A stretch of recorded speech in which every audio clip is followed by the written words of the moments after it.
Hooty-hoo! Calling all pigeons. This is episode 24 of I Guess We'll Do It That Way. Today we are here with my boy Bryce J. McGuire, very talented writer and director working out here in Hollywood, and he's going to tell us a story. Quick spoiler though, this guy has a project at Warner Brothers and yet another project with my boy Stevie Spielberg.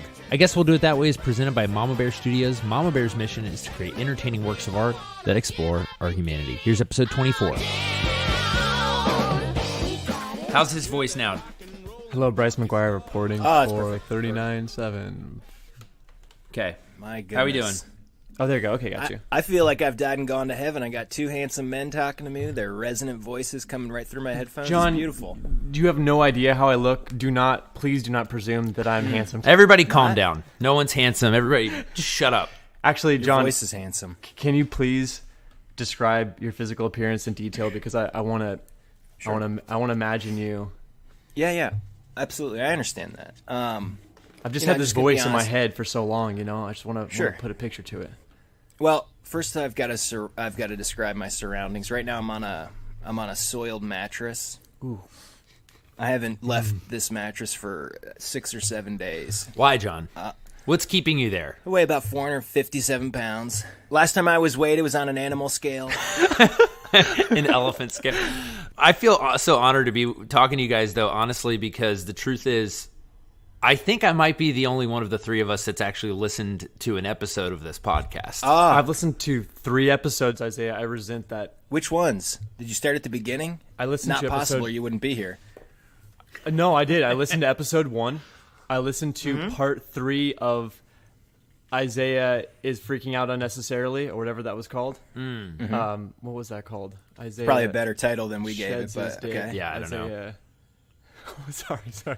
Isaiah Movie meltdown. blows up the movie. Yeah, there it is. Self-sabotage. I was in episode 3 of that series, and then I listened to the most recent episode, which is Isaiah gets stiff-armed, but resolves to make an awesome movie. That's kind of the whole show. Yeah, right. Now, Bryce, I have are you in- no evidence at this point that Bryce actually has listened to any episodes. Man, no, the episode about Carmen, honestly, Oh. made me so happy. And, Why is that?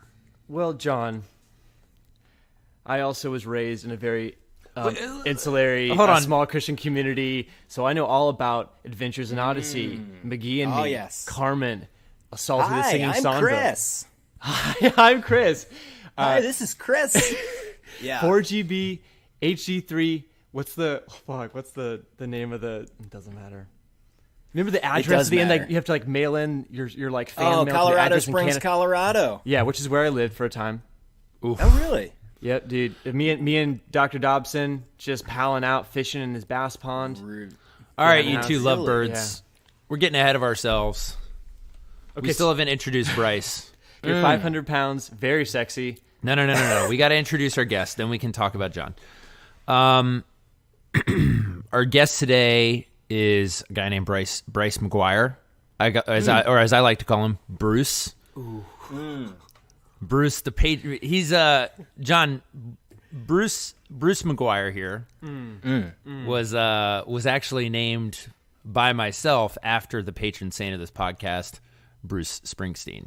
Ooh, Bruce. Yeah. But anyway, here we are. Bryce, who are you? Why are you here? Why am I interviewing you right now? Well, we're not really interviewing. We're just hanging out. We're hanging out. Who are you? We're in the living room of Isaiah's beautiful home in Alhambra, California. Really about 3 streets down from myself. We're neighbors. What does Alhambra mean, Bryce? I have no idea, John. Bryce, you would know that if you listen to the podcast. What We've talked about What did we figure out that it meant? Like red brick or something? brick or something like that. I think we've That's had okay. enough of Now this. you know. No, Bryce is a filmmaker, and Bryce is working with Mama Bear a little bit at this point. We're producing some projects, seeing if we can get some stuff off the ground. Bryce keeps trying to make eye contact with me. I am We're not, sitting I, like- I'm literally, my goal is to not break eye contact. We're for the sitting- entire- We're sitting about This 6 sounds like a inches horror of- movie. I might just get a little tired, and we might accidentally kiss. That's how close Sounds we are. like a horror movie written by Jean-Paul Sartre. But like through the little like microphone net, which is way sexier. It's called a pop filter. Through the I am pop so filter. glad I am sitting alone in my creepy basement by myself. I can I'm tell you that. so jealous. John, you would walk out if this is... I think if, Wait, John, if you're I'm being really anxious subjected for to you this, you would guys. be walking out right now. So wait, John, you're a father. I am, yeah. I have two How many? sons. You have two sons. What ages? I do. They are soon almost 10. They'll be 10 in a few weeks, and 7. 10 and 7. Okay, so I have a 2.5-year-old son whose name is Louis. Gotcha, great. And Healthy, yeah, that's everything cool. good? Strong? Yeah. Hale? Yeah, Wonderful. And pale. Hale, sorry. What do they say? Like, Hardy and testing Hale? like my white He is- nationalism. Like You pale, are he's nice white, and pale, correct, right? sir? I'm Because I'm gonna have to white-ish. terminate I'm this interview. Argentinian on my mother's side, but He I'm is- basically white, He Irish is, and Argentinian. he is quite pale, though. Okay, so Louis, that is. I'll just Louis treat is very you. pale. Yeah. I'll just treat you with prejudice and not outright hatred. Okay, that's fair. Okay, so you have two I'm sons. also an ethnic American. You know, my background's Greek. I'm half Greek. Oh, nice, dude. I represent, man, the forefathers of all Western civilization, dude. Thank you so much for your contribution. You're welcome. There's the there was a movie. There was a movie, an indie movie back in the day. It's called Ghost World. Did you guys ever see that? Hell no. No, dude, the graphic novel is awesome, though. Yeah, it's based on the graphic novel. really It's good. got Steve Buscemi in it. Yep. And those two like kind of loner chicks that were popular back when I was a kid. Yep. One of them might have been in Heathers. I don't know. But one of the lines in that movie is there's a Greek guy and like a redneck that keep getting into fights. That's you and me. Exactly. And the guy says, show some respect. We invented democracy. And the guy says, you also invented homos. What? And then the good next line. line is, the guy says, fuck you. And the other guy says, you got to buy me dinner first, which is a great, Good comeback, dude. these are great lines all around. Some But, good yeah, dialogue. It's a good movie. You good. should watch it. I'm gonna watch it. So you live in LA, you make horror movies. Is that right? Wow, very reductive. But yes, that is And you true. are white. Did we establish that There you're is white? there is absolutely no alternative narrative there. That's exactly what Bryce does. I make movies. Some of them are scary. Okay. Some of them are funny. Bryce, could you tell us about some of the not scary movies that you've made? Well, speaking of rednecks, I have a show called Florida Man, Ooh, Bryce does have a wow. show. It's which called is Florida Man. basically the premise is the penis-shaped peninsula that we know and love sinks into the ocean and disappears forever, which is happening, just not that fast. Whoa. And Yeah. there's one lone survivor who is this kind of like sun-leathered, pathological, redneck folk hero who is Florida Man. And every episode is like this kind of larger-than-life, absurd story he tells about the lost land of Florida to his anthropology students. And they're completely impossible, ridiculous, vulgar, and absurd, but there's no one to fact-check them because they're all dead. And so it's kind of like Big Fish on bath salts, where it just gets like Oh my completely gosh! unreliable Wow, first of all, narrator. great line. Bryce has been pitching this, I think. You've Well, been, yeah, you've I'm used about that line to. before. I have used that line. I'm about to pitch this to a bunch of cable channels and networks to try and sell it. It's with the producer now, the guy who did like Breaking Bad, but we're about to take that pitch out with a pilot and like a little mini Bible and see if we can get someone crazy enough to make that show. What do you But it'd mean, be mini fun. Bible? John, real quick, let me just make sure that did Bryce sufficiently impress you with his cool credentials yet, or should we keep going for a minute? I am not. So my spouse, my life partner, she'll sometimes get like a resume, from Yeah. somebody like, hey, I'm in town. My wife is involved in theater, right? So Yeah, yeah. anybody that comes in town, like, oh, we just moved back from New York to Chattanooga, and I want to get involved in theater. So they give my wife and probably 50 other people their resumes, right? Yeah. And what frequently happens is somebody will have some amazing resume that's like, I wrote a book, I have this podcast, I've done all this shit, but they're terrible. Yeah. And that's why Yeah. they're like here looking for something. Right. So credentials don't necessarily That's mean always dilly so squat. awkward. That's You true. I just agree gave with us that. like an amazing pitch for a show that I would 100% watch. Would you Brad. watch That's that all show? I care about. Oh, 100%. Dude, you know yeah, what, I love John? the premise. I would love, actually, this is for real. I would actually love to have you read it. Isaiah's read it, at least a couple episodes. Yeah, I got bored. Just kidding. It's really good. This is where you guys hash it all out. That's the end of your friendship on the podcast. Yeah, exactly. Yeah. No, that could happen. We could get into all that. Oh yeah. But will. I would love to actually love. I would love you to read it just because I feel like you're very bright. You have a good sense of humor. I like your style. I would love to get your thoughts on it. No, you gotta buy me dinner, buddy. Come on. Call back, dude. For genuine though, I would love to send it to you and get any thoughts. I feel like you'd have some. I appreciate that. Send it to me. I would love to read it. Seriously, I love the idea. You know, I do want to say, and maybe you can incorporate slobbing this. all over each other. I can't take much more of this. You know, recently, John, I love you so much. John, you're so funny. Bryce, your show sounds so good. When are we going to talk about me, goddammit? Hey, Zay, did you get the text where I asked if you could send me a quick pic of him? But, No. you know, I have heard I that will right now. the reason that you know so much crazy shit about Florida, like, you know, guy has sex with a turtle and gets arrested. You know, you always hear stories like that. Oh yeah, dude. I mean, I know why, but it's not as exciting as my version. It's not. No, but it's okay because I mean, actually, here's the thing. Tell us why. Well, tell everybody why. They don't know. Okay, so there's a thing called the Sunshine Act, which basically allows news, whatever sites to have access to all the crazies. They're not protected. Basically, anyone can get access to these stories, which is why you have so many crazy stories, because other states have the same things. They're just not allowed access because they don't have the Sunshine Act. But We actually, have a slightly less, like, disgusting version, but it's still kind of gross. It's called Just Busted. Zay and I've talked about it before, but they put out anybody that gets arrested, not convicted of a crime, but just arrested. If you get pulled over and they arrest you, they put your mugshot in the paper with whatever they are accusing you of. You have not been tried. You have That's not even horrible. necessarily been in court for a minute, but That your is picture awful. is out there saying that you got a DUI or that you, domestic assault, whatever. It's it's terrible. That's depressing. I do not like that. No. Yeah, the but whole Florida I has like a it. yeah, Yeah. they have a way crazier version where anybody can get access to any public Yeah. record, which is not the case in most states. Yeah. Well, you know, Yeah, it seems like you should have to have some sort of credentials to be able to access someone's files. it's all exhibitionist and very gross and sensational. Yeah. But there's actually a thing where, like, for 2 seasons, we play with the fact that, like, Florida's this larger than life, like, modern, like, mythical, like, folkland. And then basically 2 seasons in, you actually we talk about the Sunshine Act and kind of demystify the whole Florida mythos and be like, no, it's everywhere. It's just Right. we've created this myth because we like to have this otherness. We love to have the ugly we love to step have it. sister the that ugly we can, like, stepsister. beat up Yeah. on. Yeah. You guys watch The Good Place? No, but I need to. No. There's I've just seen a an really episode. great runner with they make fun of Jacksonville. There's this really my God, one dude. really dumb character, and he's always talking about Jacksonville, and he lives for the Jacksonville Jaguars, and Yes. it's a really good, yeah. it's a really great running joke. I love it. But also, like, Florida actually is fucking insane, and It I is think- crazy, too. But I mean, Not that I'm not interested in this, but we should bring it full circle. No, but Bryce, can so you? long talking about?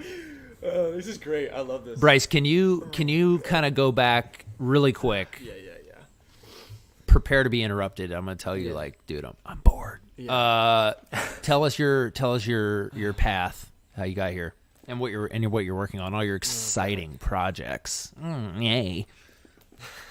You know you've been on the podcast, though. Sorry to interrupt before you even start, but you know you've actually been on this podcast when I know there's going to be like a 2, 3, maybe even 4-minute interlude, and I'm so excited because I'm about to hit the mute button, stand up, and urinate into a jar. It's a great honor when John takes the time to urinate in a jar while you're speaking or singing. Anyway, Bryce, hey, Bryce, this seems like a great opportunity, having nothing to do with my bladder, for you to tell us for about 2 minutes what's going on with you, my dude. Why do you call Isaiah Uncle Zay? When did that start? I think you missed the point of the mute button, my friend. Oh, sorry. No, I'm just kidding. Well, Uncle Zay is he is related to me through marriage. He's my wife's cousin, and Okay. but more importantly, that honorific of uncle is like they have real uncles, of course, and they're all great. Right. But it's somebody who, like, is been in my house, who stayed here, who knows my kids, who hangs out with them. Like, that's an uncle. You know what I'm saying? Yeah. Like, my dad died when I was my father died when I was a little kid, right? And I was telling somebody, like, yeah, my father died when I was a little kid. My mom remarried. And Lou, who I never referred to him as, I always call him my dad. He's my dad. And the guy stopped me. He was like, no. He's your dad. He raised you, right? And I was like, yeah. He's like, that's your dad. It's so true. And like an uncle, yeah, I mean, my brother's amazing. He's a great dude, and he is definitely their uncle. But let's say he weren't. Zay's more of an uncle in that case than just some guy who happens to be my brother. For the record, my brother's awesome, and he's a great uncle. Yeah. Okay, anyway, got it. Bryce, tell me about yourself, my friend. Okay, got you. You can pee now. I came out to LA 7 years ago. I went to a small private liberal arts college in Dayton, Tennessee, where I like minored in film or something, or they didn't have a film major, so I just majored in communications. And so Isaiah and I actually we met each other in college because Isaiah kind of started this film festival called the Broad Street Film Festival that I was a part of and had some films there. And like Isaiah threw like this kind of rager after party. And so we knew each other. Like Isaiah and Drew were the dudes at his school, and Colton Davey, who was the DP, and myself were kind of the guys at my school that were kind of interested in doing film and kind of serious about it and doing some, cool stuff, and we're kind of committed. And then I went to grad school at the American Film Institute. I studied screenwriting, got my Is MFA that in New York? That's in LA. LA. Yeah, it's in LA. That's why I moved. So my wife and I got married in June of 2011. We shot a movie in Tennessee called Jesus Fish, which is kind of like Southern Gothic magical realism. How can I see that? It's online. It's out there. You can definitely see that. It's like I'll look for it. Like this religious con artist and his adopted brother pitted against this kind of like mythic lake monster in this small town in Tennessee. I love the idea of I think this has sort of been done before, but I love the idea of the fake pastor, like the fake faith healer, like the Popov guy who is definitely faking it, who then comes into contact with something real power. He can't explain. That's literally the premise of this. I mean, it was kind of heavily inspired by like Flannery O'Connor's Wise Blood and that character Hazel Notes, which I'm a huge, especially in college, I was a huge Southern lit dude. So I like Flannery. I haven't read Wise Blood, but I love her short stories. Yeah, me too. Wise Blood is great. It is definitely worth reading, and the movie's actually pretty good too.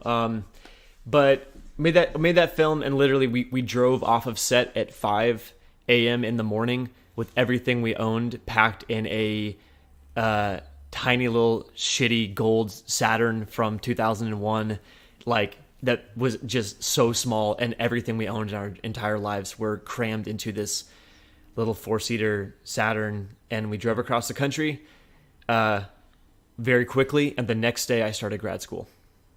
So that was stupid. Whoa. What did she do? She didn't know, man. Like, she didn't know what she was even going to do at that point, which is kind of why, like, I had this opportunity, and we kind of followed that, which, created some tension down the line. I mean, that's this whole thing, though, is it's kind of like, are we moving here for nothing? And it's hard because it's not like a lot of other things where you can go kind of try out in your hometown. If you're serious, you pretty much have to move, and that's not to say that people who are not moving are not, potentially still going to make something happen. But at a certain point, yeah, you just got to go. So it's tricky because then, it is part of that, like, which is there an actual causality between being in LA and making it? It's really hard to actually tie those things together.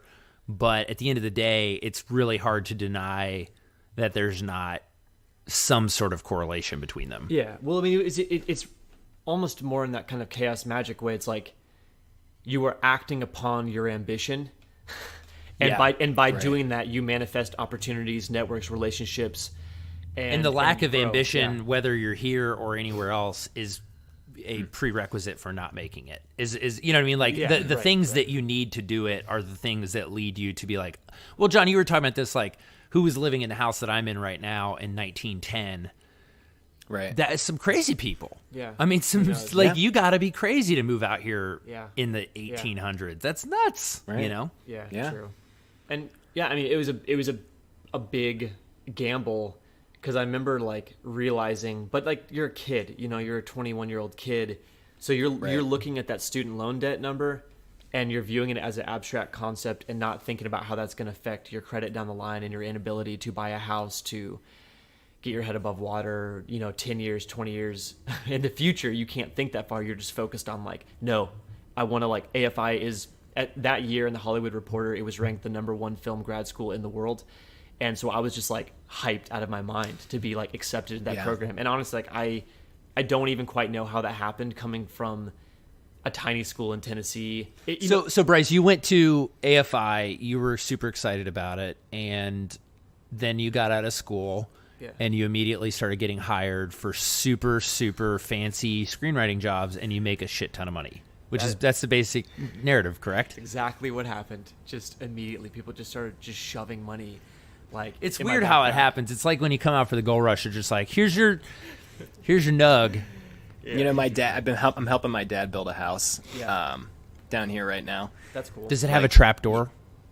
It will, when we're done. Okay, my dad good. is an architect. He like loves building like little quirky stuff. And anyway. But he paid me the other day. He's been paying me to help. I tried to refuse, and I was like, dude, come on, I'm doing this. I'll help you for free. But it's stretching out, so he's like, I'll pay you. Yeah. So he paid me in cash a couple times, and just the other day he was like, hey, do you care if I pay you in gold? Wait, he gave me like real? A 1904 gold Liberty coin. Awesome. It's pretty sick. I mean, it's pretty sick. It's bizarre though. It's like, what am I gonna do with this? Bury it. Obviously, put it in your mattress. Give it to my kids. I mean, I'm gonna feel stupid selling it. I wouldn't. Hold on to it. Yeah, I mean, gold. I'm gonna hold on what to they say. Yeah. So anyway, weird though. Like I felt like a drug dealer, or not a drug dealer. I felt like there's a guy from St. Louis that my wife told me about. Why don't more drug dealers use gold? I don't know. It's heavy. It's not. It's not. I guess you can't you gotta take turn gold into Bitcoin. Yeah. Yeah, you can. But it's not traceable. You just melt it. I guess, but you buy a smelter. Stick the gold into your floppy disk drive, and it turns out as Bitcoin. Everyone knows that. Oh, I forgot. So I'm about assuming that. I don't actually know this, but I'm assuming Zay was being sarcastic. Yes, he was being sarcastic, very much so. Yeah, no. So you graduated. What'd you do? I graduated. When did you graduate? I graduated in 2013. I had been directing previous to AFI, but I went to school for screenwriting because I had just done a big short film, and I was like, well, what am I really going to get out of the directing program at AFI other than another basically a comparable short film? And I was like, well, no, I want to be a better writer. I'm going to be writing, and if I choose the writing path, I'll come out of school with a currency, which is having these scripts. And so I made kind of a strategic move because I'm a survivor. You're painting yourself as at first you painted yourself as this hapless little deer just taking on student debt, and now you're like a conniving mastermind. Right, Bryce is a bit of a cockroach. Yeah, I am a conniving mastermind, and we can. Which is, I think, one thing that Bryce and I like about each other is both of us are just we seem nice, but man, we're just like you're hustling. Yeah, exactly. Which I think you just kind of have to. I just described you, Zay, to somebody just this morning. I was like, the guy just makes stuff happen by sheer force of will. And it's because it's so unlike me. I'm not necessarily like that, but I respect that about you, and you too, Bryce. Thanks, Don. Well, we haven't actually gotten to the things that Bryce has going. actually made happen by sheer force of will. At this point, I just know that he's a broke college student. Yeah, broke college student. Right. So one of the scripts that I wrote at AFI was called Swimming with Monsters. A producer from USC, from the Stark program, which is this producing program there, she optioned the script. There was a director attached to that script whose name was Tommy Bertelsen. Shout out to Tommy Bertelsen. So Tommy, we're actually doing a project with Tommy now, but I met him right after AFI because he was the director and I was the writer at that point. And then what happened? And then basically I worked in the school library. I worked at the AFI library for a year. I was substitute teaching elementary school in the LAUSD system, and I loved that experience. And I was just writing and trying to get stuff going on. So a year after, okay, I don't know how granular I need to get. I'll go granular but quick. The producer who optioned my script, her girlfriend was a manager. Nagin, who was the producer, sent the script to her girlfriend, Michelle, and she was like, this is really good. What else do you have? And I was like, well, I've got this TV pilot. And so I sent her the TV pilot. She's like, this is really good. What else do you have? And I was like, well, I've got this other feature. And I sent her the other feature, and she's like, "This is really good. What else do you have?" And I'm sitting there going like, "What the fuck do I have to do to get signed?" And it turned out that I had to make a short film that I directed, like one that was more commercial than Jesus Fish. Like played some festivals and had some love, but like it's too long. It's kind of weird. It's kind of specific. It's kind of arty. And so I about a year after AFI, I looked at the marketplace, and I kind of described it as like a Venn diagram of like, I looked at like the circle of like what things I liked and could live with making, what types of movies. And then the circle of like what people would actually allow me to make. And the sliver that overlapped was like, oh, like I grew up watching Hitchcock and loving The Shining and loving Rosemary's Baby and like Polanski and like cool horror movies from the 70s. And I was like, you know what? Like, let me try it. Let me see if I can do that, because I actually genuinely kind of like scaring people. As a kid growing up, I would lead my 4 siblings out into the forest of Colorado and tell them scary stories and get lost on purpose and create like an experience that they hated me for. But like, I've always had this kind of sadistic impulse to freak people out, and I kind of get this weird joy from it. Also, if you're the one freaking everyone out, you're in control. If you're the one freaking everyone out, you're the one in control, which means you don't get freaked out. You know. And I'm, when I was a kid, I hate to interrupt again, but please. This reminds me of something that might elucidate all this. When I was a kid, I was a counselor, so I'm like 17, 18 years old. I'm a camp counselor at a Christian camp, and it's in the Poconos in Pennsylvania. Okay. And they had a huge bear problem. These bears kept getting back into the camp, and they're black bears. You know, they're not dangerous, but if you try to mess with them and their cubs or whatever, you'll get eaten. So I'm a camp counselor, and I got 12, 13, 14-year-old kids, I guess, and they're all terrified of this bear. These bears, it's like they're from the city. They're Baltimore County kids that week, I guess, and I orchestrated this, like, one of the most terrifying pranks that you could play on kids, where I basically orchestrated like I was getting attacked by a bear. Oh, wow. And I walk in, I run into the cabin, I'm like, yo, somebody saw a bear. And all the kids are like, oh, shit. They're freaking out. And there's another cabin right next to the one where all these kids are huddled in. And they can hear it and see it, but it's dark, So I go into that cabin, and I'm like, I think I heard a bear in there. I open the door, I start banging on everything and screaming like, oh, God, ah! And the kids are just shitting their pants, dude. You're a bad person. Yeah, I felt terrible about it, but I have that impulse, I don't really have that impulse now. Like with my own children, I would never do something like that. But I mean, I build it up. I was like getting everybody quiet I just terrified them, dude. You're a storyteller. It can be very fun. You're a storyteller. It can be fun. It's really I like really freaking fun. the kids out. Anyway, so yeah, you love to scare people. I get that impulse. So I made a short film called The Whistler, which was shot in my apartment for literally like $300 in one night, and as a kind of experiment of like, could I do genre stuff, and like, would it turn out well? Would I enjoy it? And it turned out pretty good. I really had a good time doing it. It did pretty well online. It kind of like got some like traction. It went viral.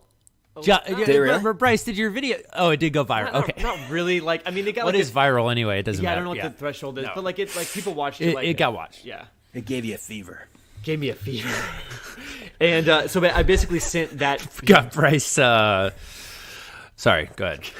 I sent that short film to the manager, and that was like, okay, that was what it took to be like, okay, come meet with us.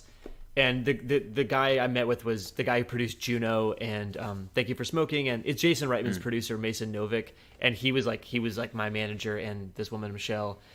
And so I met with them at Soho House. I'm like, man, I'm on top of the world. This is amazing. I signed with them, and then like I signed with Gersh, which is an agency that's like pretty big and reputable. And I'm like, yeah, I'm doing it. Like I made it. Like I'm about to get paid. Which, just by the way, like he's right. Like this is part of what's so insane about all of this is very, very few people ever even get to that point, right? Right. Like very few people where they're like signed by reputable people. Yeah.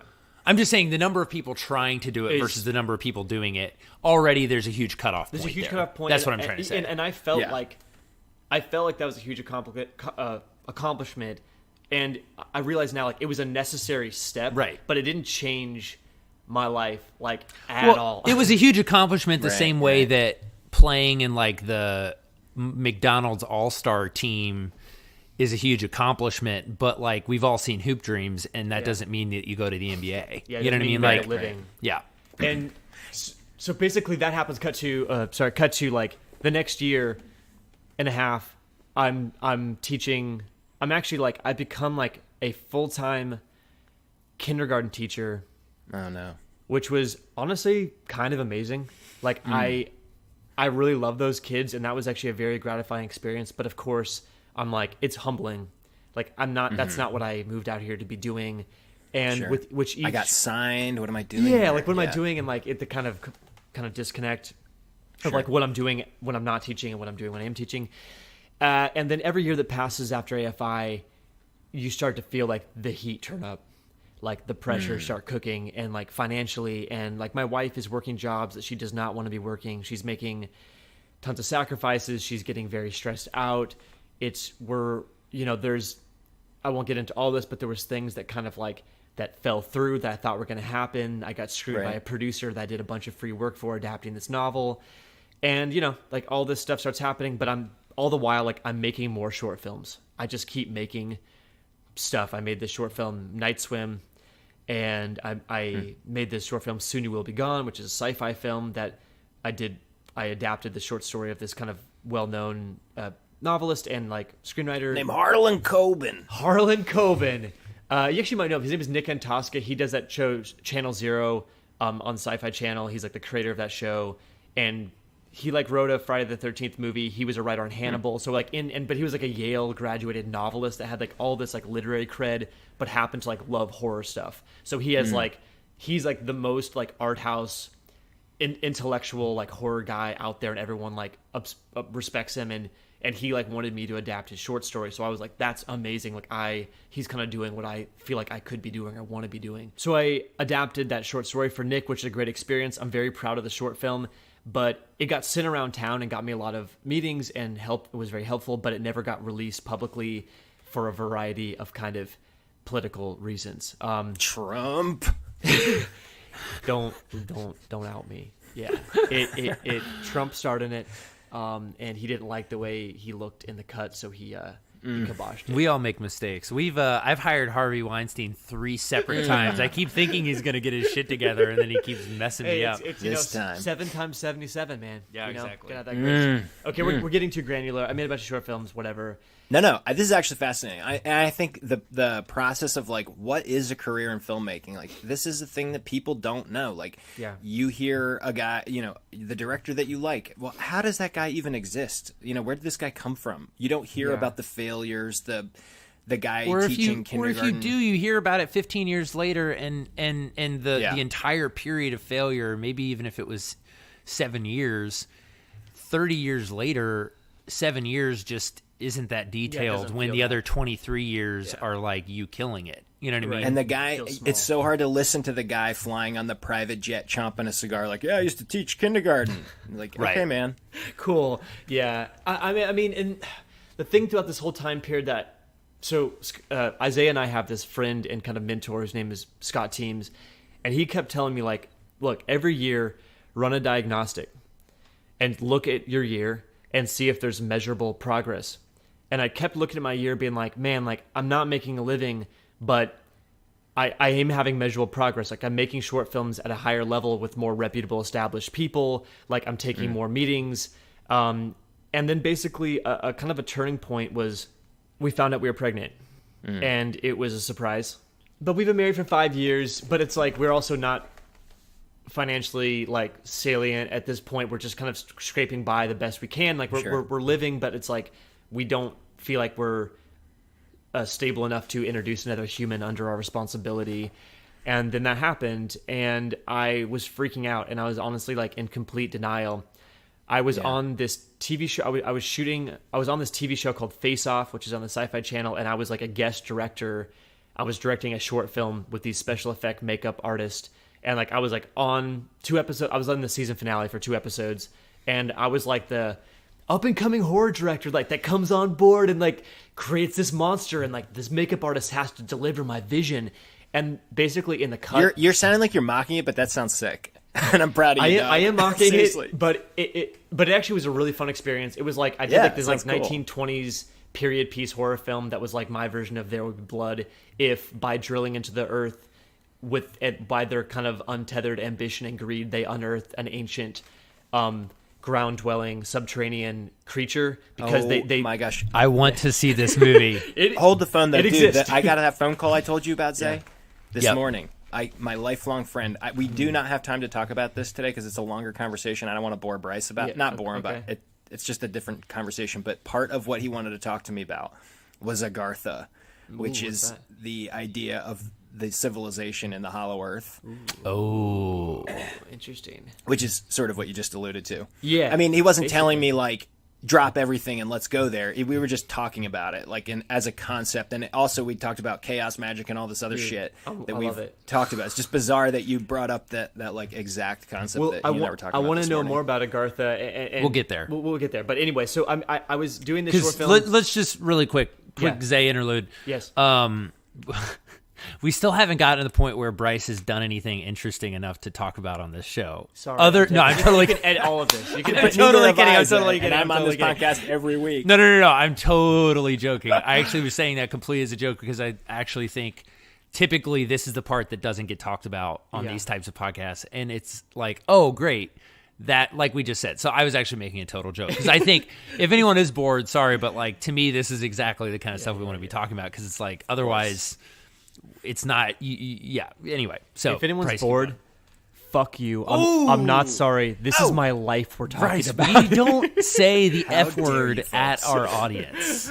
I'm we totally say joking. it- You should probably fast forward. Just hit that 15-second jump about 10 boom. times, then you'll be good. Okay. Okay, so And we're back. So basically, this show, they're making me look like a crazy person because that's the drama of the show is like Right. the episode 1, part 1 of the finale ends with a crazy set of notes from me being like, basically change everything in no time and like makes me look like a megalomaniac dictator crazy gonna watch person. this Because it's reality TV. They want Yeah. drama. Well, and also Sure. the reason they're setting up the cliffhanger like that is because our film ended up winning the whole thing.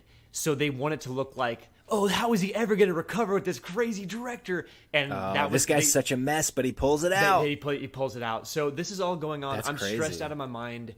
And like people are like attacking me on Twitter and it's all this craziness. And then we find out that like we're pregnant and I just handled it very badly. I was in And the denial. cameras were rolling. Cameras are rolling. Like It's there's like a all- camera crew at Bryce's house when his house. wife tells him that Yeah. she's pregnant. It shows and the it's, pregnancy test, and I don't believe it. I say take another one and don't go to the dollar store. Buy the nice one. Go to Walgreens this time. I'm not exactly sure which chunk of that is true, but I don't know that it matters. That's all true.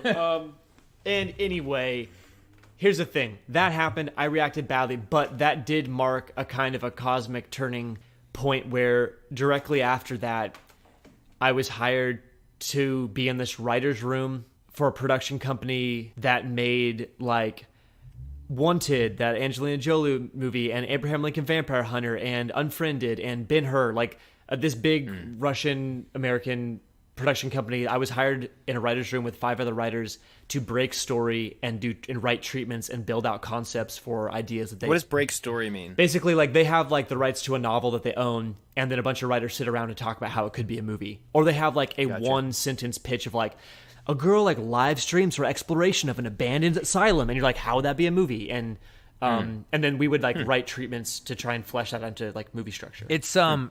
It's basically what we need to do next with Stoner Ghost. Yes, yeah. that Stoner, needs you to got my happen. notes. Yep.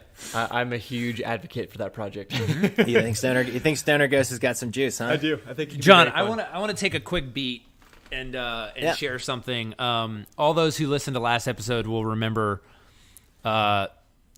the villain's name in Stoner Ghost, the movie High Spirits.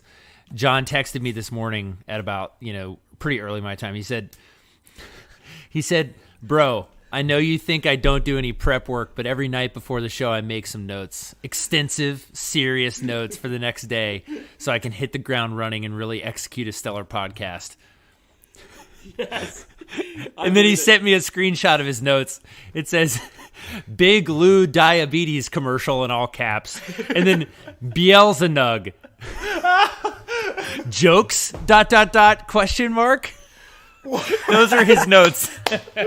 I woke up this morning in a daze, and I looked at my thing. I was like, "Dude, this is unusable." I don't even remember what the Big Lou commercial. I was going to bring it up, but it's apropos way of too late absolutely now. nothing. So anyway, Dude, I love Beelzebub. Beelzebub That's is the so villain. good. Bryce, you'll appreciate this also. There are literally 0 hits on Google when you search Beelzebub that are meant to be that are on purpose. It's not there's thought of. one It that's is a not a typo. thing. What? I was Otherwise, actually surprised by Beelzebub that. is completely non-existent on the internet. It does not exist. I was shocked by that because it seems so obvious. I haven't looked up Beelzebub. I thought that's about good that, too. and the other one was, what was the other one? Beelzebub marijuana. That one's not so great. Anyway, Bryce. So Bryce got hired to write. Yeah. Bryce, do you want to talk about the movie that you made? Okay. So from that writer's room that that was in, they tapped me. They tapped me to write and direct. They tapped him on the shoulder. They were like, tapped Bryce, me. Bryce, Yeah. Bryce, I want to talk to you. Hey, Bryce. Like Bryce, it says something. Bryce, I wanna talk to you. Bryce. Bryce. Hey, Bryce, I want to talk to you. And they basically hired Bryce, me I to wanna write and talk- direct Bry- a feature. Bryce. That was one of the Bryce. ideas that we broke in that writer's room. Bryce, Yeah. Bryce, Yeah. I want to talk to you What? about what? Bryce. Yeah. Bryce, what are you waiting for? Keep the story going. That movie, I made that movie. It's shot in Minnesota. It may never get released. What's it called? It is finished. It's called Followed. I think I'm allowed to say that because it has been in. Isn't that crazy? Bryce made a whole movie that might never get released. Yeah. All you independent, aspiring filmmakers out there, you're effed. Tremble. Wow, that's But it was a very small movie.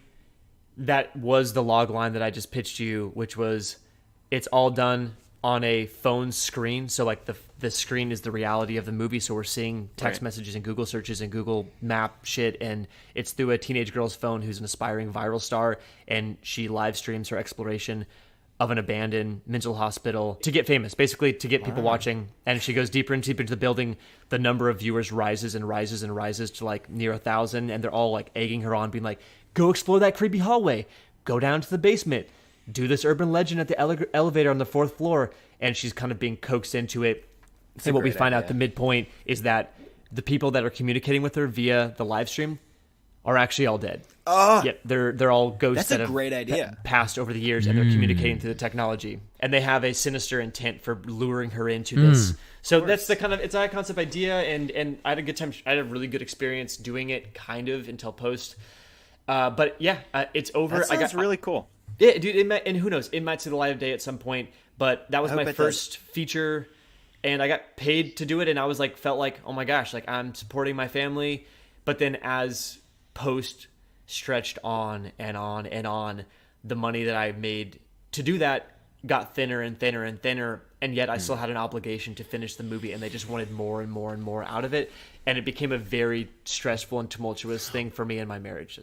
So anyway, so that happened. That might still get released. We shall see. And honestly, like, I was grateful for the opportunity.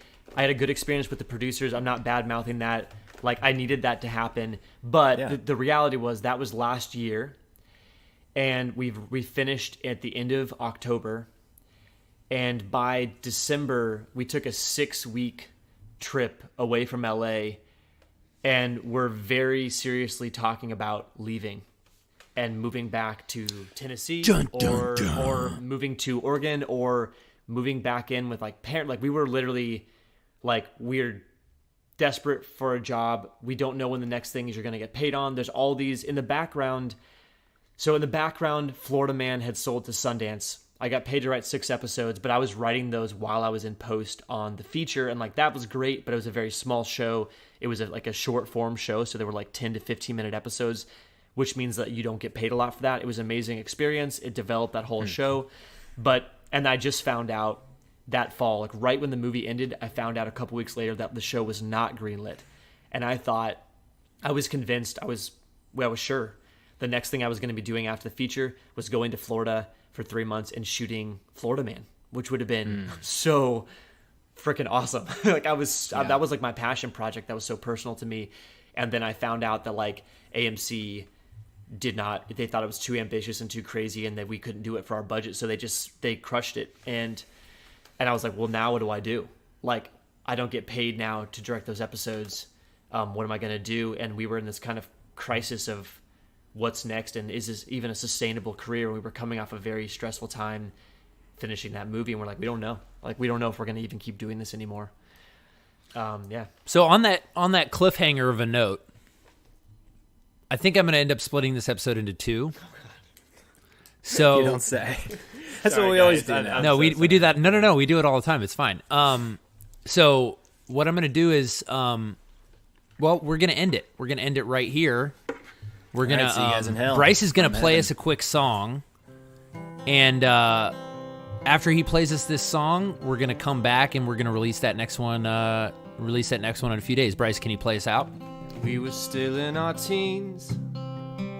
I was an arrogant punk ass riding my skateboard barefoot to class, and you were my Tennessee queen. You had your heart so fucked up by a dad who could never love you, and oh, he was just like me. Oh no, not really, but maybe just a little bit more than we could ever foresee. But we tangled up our problems and we ran the mountains all night, and oh, we fell asleep in the leaves. But I can never love someone the way that I love you, but wouldn't hate you if you left me. Wouldn't hate you if you left me, baby. Wouldn't hate you if you left me. Wouldn't hate you if you left me, baby. And then here's the part that my wife sings. How'd it go? I know it. It was a summer wedding. We packed all of our shit in that little baby satin, and then we drove across the Mississippi. I didn't know what I wanted, but I hoped that I would find it, and I found that you were nothing like me. I just wanted a slow life, and you just wanted a good time, and then we were a family of 3. And I could never love someone the way that I love you, but I just want us to be happy. I just want us to be happy, baby.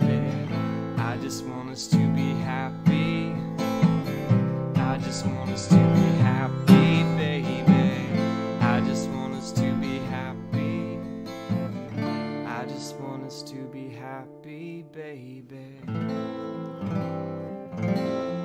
Something like that. That's not the full thing. Beautiful. Dude, that's a very good song, seriously. Well, all right, so I'm going to take us out real quick. Guys, it's been a great episode. Thanks for tuning in. Bryce Thanks, McGuire. John. We're coming Thanks, back. Isaiah. Real quick, I'm going to do the credits because I don't feel like recording them later. We're sitting here right now. I'm going to do all the credits, baby. The show was produced by me. It always is, guys. I'm going to stop crediting myself at some point, but one day we're going to have to credit somebody else. Opening music is The Get Down by Summer Dregs. Closing song, Bryce, what do you call that closing song? I don't know. Untitled by Bryce McGuire. And what else? That's it. This has been a production of Mama Bear Studios. We'll be back in a few days. It's your boy.